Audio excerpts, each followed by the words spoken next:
সীমান্তের বাংলাদেশ অংশে গাছের ক্ষতবিক্ষত দেখেই যে কেউ বলবে ধারালো অস্ত্রের আঘাতে কোপ এগুলো।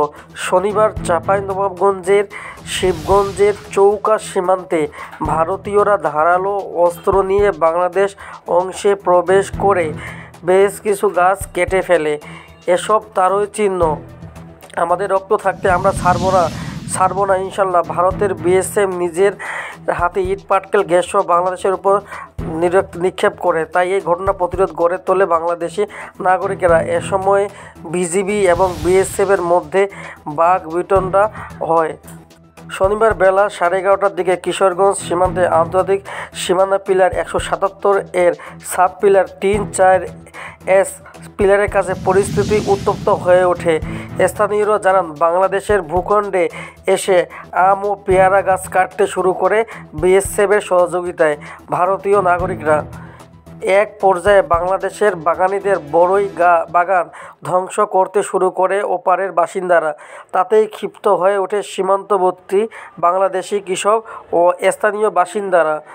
আর কখনো বাংলাদেশের মাটিতে তারা ঢুকতে দেব না। আমরা যতটুকু রক্ত দিয়ে আমাদের দেশ স্বাধীন করেছি, এই দেশকে আমরা কখনোই ব্যবহৃত দিতে ভারতকে আমাদের 1 ইঞ্চি মাটিও আমরা ছাড় দেব না। আমাদের জমি জমা নষ্ট হয়ে গিয়েছে, ওরা গাছ কেটে নষ্ট করে ফেলছে, অতর্কিত হামলা করে আমাদের বাংলাদেশের মাটি দখল করার চেষ্টা করেছে। এভাবে যদি হামলা করে আমরা কোথায় গিয়ে বাঁচব, কার কাছে আমরা বিচার দেব? শনিবার বিকেল 3:30টার দিকে ব্যাটালিয়ন পর্যায়ে পতাকা বৈঠক অনুষ্ঠিত হয়। ব্যাটালিয়ন পর্যায়ে পতাকা বৈঠক শুরু হয় ভারতীয় সীমান্ত রক্ষী বাহিনী বিএসএফ এই ঘটনার জন্য দুঃখ প্রকাশ করে ঘটনা তদন্ত করে ব্যবস্থা নেওয়ার বিশ্বাস দেন। এমনকি সীমান্তে সাউন্ড গ্রেনেড নিক্ষেপ করে আন্তর্জাতিক আইন লঙ্ঘন করেছে বিএসএফ।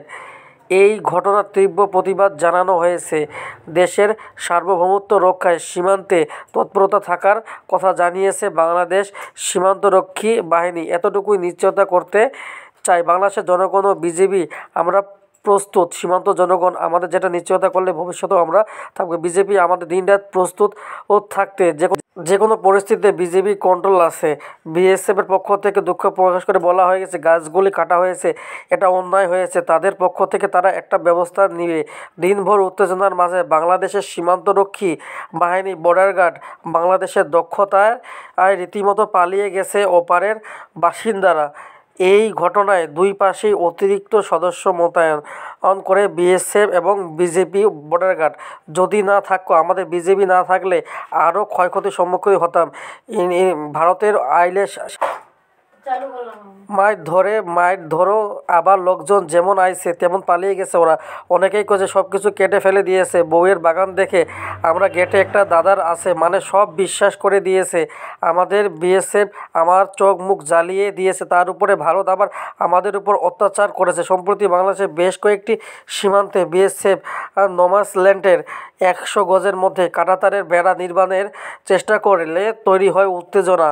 এখন আবারও সীমান্তে অস্থিতিশীল